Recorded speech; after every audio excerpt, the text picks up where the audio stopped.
what we do here is go back, back, back, back, back, back, back, back.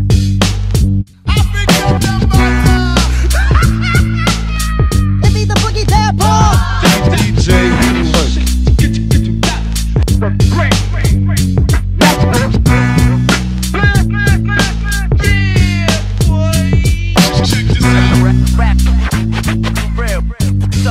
I know you're gonna dig this.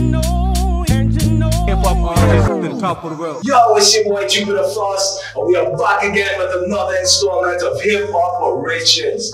And today, my friends, we have a legend, a pioneer and a veteran in the industry, transcending boundaries with his music, the man himself, Chromatics. Chromatics, what's up, Reggie? Cool, man. Alright, so we're gonna head into the studio, and we're gonna talk to things. Let's go. Alright.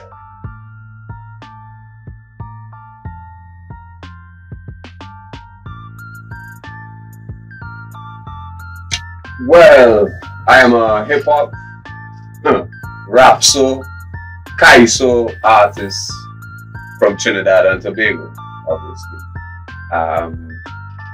Who's been doing it for a very long time, decades in the game, in music in general, and have definitely made a lot of headway for the acceptance of local T&T Caribbean hip-hop music within Trinidad and Tobago and the region, the wider region. Aside from that, artist, of course, performer, writer, also a radio host, entrepreneur. Yeah. So, and you're also a host of a local radio show called The Grind, where you feature a lot of upcoming talent, really talented artists from Trinidad and Tobago and anywhere else? No. Right. The Grind is strictly local. Oddly enough, The Grind started off as an all hip-hop show. It used to be 3 hours of hip-hop. The first hour, which we used to dedicate to local T&T Hip-Hop and R&B. But then when I started back the show in 2019, I realized that there was too much talent, too much music coming out of Trinidad and Tobago for me to pigeonhole it into one genre. So we basically turned the entire show into 100% T&T music. Yeah, that's it. Check this out. Hip-hop origin to the top of the world.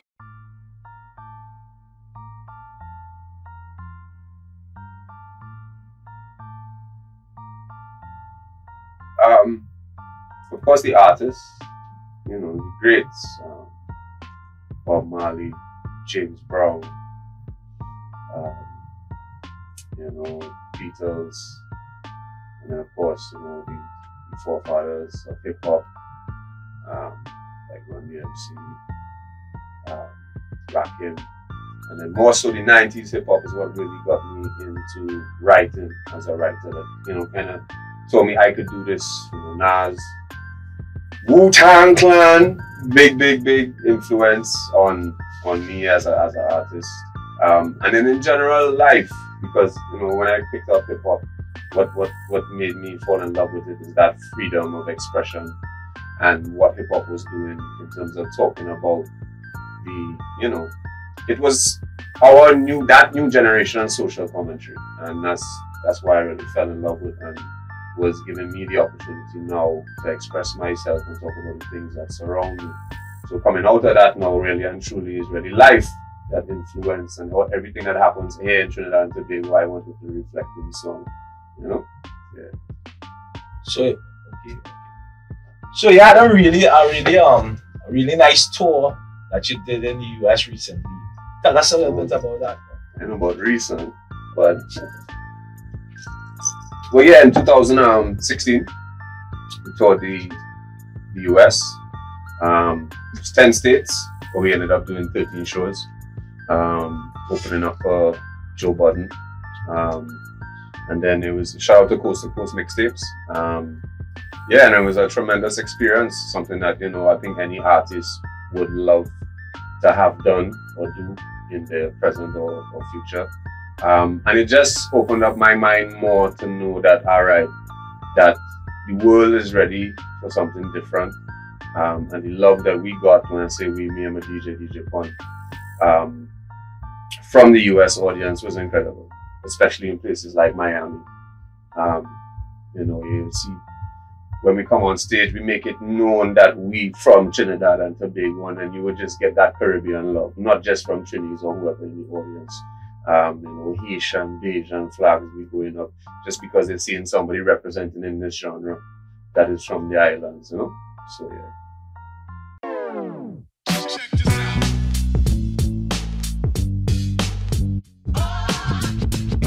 To the top of the world.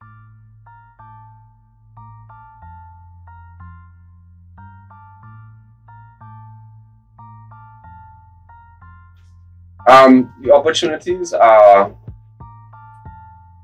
there to be made.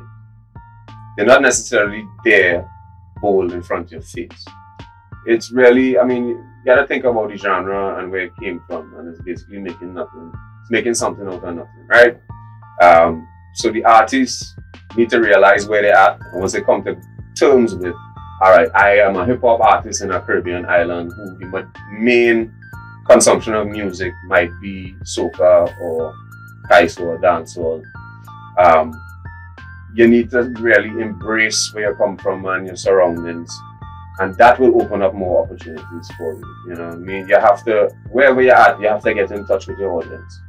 You know, you have to be a reflection of what they like, what they're going through, etc., etc. And these opportunities will come to, and I think so. The opportunities are there to be created, right? There's not a bunch that just exist in there for you. You know what I mean?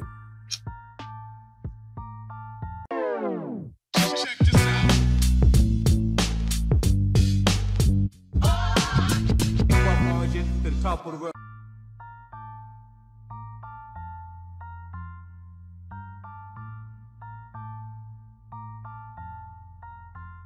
It's just for the artists to embrace their uniqueness. Embrace wherever you come from. If it's a Caribbean hip hop artist, if you're from Barbados, if you're from Trinidad and Tobago, if you're from Jamaica, embrace what makes you different, which is ironically being yourself. You know what I mean? We've had this battle over the years about accents and all of that, and not trying to copy an American accent doing hip hop. I think we move past that now. I think what we need to do is establish a sound. We need to have a unique sound that when anybody hears it, you know what, all right, that's a little bit different. That sounds Caribbean, but the man rapping though, the man spitting though, or woman rather, right? So I think forming an identity, creating an identity through the sound, and sound means not just rapping with your, you know, your indigenous accent, but also the production and the things that we do on the production side all have to be this sort of cohesive element to create this unique sound. And the world is always ready for something new, and I think we have that opportunity in front of us for us to be taken seriously. It's just, you know, being yourself and embracing that totally in the sound of the music that you put out there. So it's great that you mentioned DMC, right? Because DMC said recently in a Tempo interview that hip hop was Caribbean born. And you know that as well. We know that through DJ Fluke and others like that, they really took the sound and made it into hip hop. What would you say to the young hip hop artists coming up in the Caribbean that don't know the fact that hip hop is from the Caribbean? Well, I mean, it's their history, but at the end of the day, I wouldn't force these things upon any youth. I realize that with a lot of people who love music and artists and love music, there will come a point where you had to go back. Because everything that you listen to up to this point, you done heard and whatever, and you had to go back and you had to do your research, you had to do your homework. Shout out to Trinidad James, right? But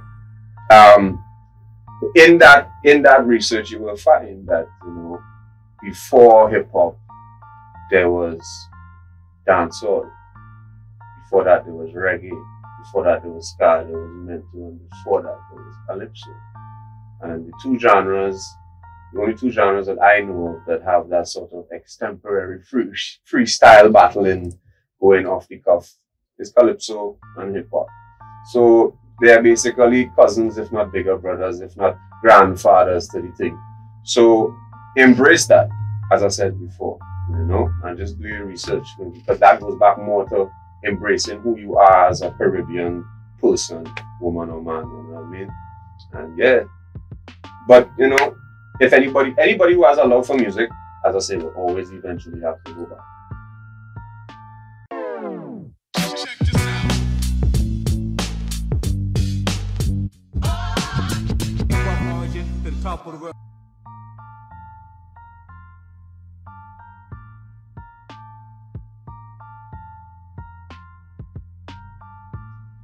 I working on what kind of thing is? About album I'm working on for about 5-6 years now. Who knows if you'll ever see the light of day? It's called Hammer and Chisel. Right? Going off with the concept that, you know, when you're working on something or you're trying to sculpt something great, you gotta use a hammer and chisel. And sometimes it's had I hit it some hard lash, as in a slab of concrete. You're trying to make a sculpture. And I hit it some hard lash, and then eventually you see it start to come to form. And then sometimes I hit it some, you know, minute, tender touches to get the definition of this vision that you have in your head. So that's kind of the long explanation of that project. And it's my first album in about 10 years, because I haven't put out a hip-hop project in a long time. So it's something I've been taking my time with, you know what I mean? And of course, working on the radio station, working on the grind, continuing to highlight and promote Trinidad Tobago artists. And of course, the station oiwaradio.fm, which is one of the only few radio stations in Trinidad that is dedicated to highlighting no less than 75% T&T music, which is something that the creative industry or sector in Trinidad Tobago has been begging for decades. And we are just here to provide that platform. So yeah, aside from that, also, you know, working on my calypso and my rapso music, because that is, as we were talking earlier about sound and creating a new sound, that's kind of where my head is at in terms of creating something new, and blending hip-hop, soca, calypso music, rapso, what I call new age rapso, and bringing it back to the forefront. You know, I've been creating a different song, and that's really what I've been working on. So, right, because Cote La is the perfect example of that fusion. yeah, You know, yeah. Really very, very lyrical, very highly intimate. Yo, so I hope you enjoyed that interview featuring the outside man himself, Chromatics. I'm here chilling at Andromeda Studios, but I gotta let you know, we've got some great interviews lined up, got some great episodes coming up. It's Tempo Networks, it's Hip Hop Origins. Stay tuned. What we do here is go back, back, back, back, back, back, back, back.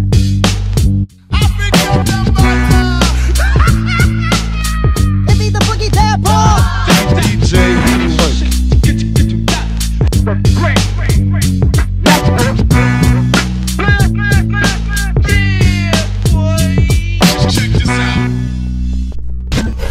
Like, comment, and subscribe.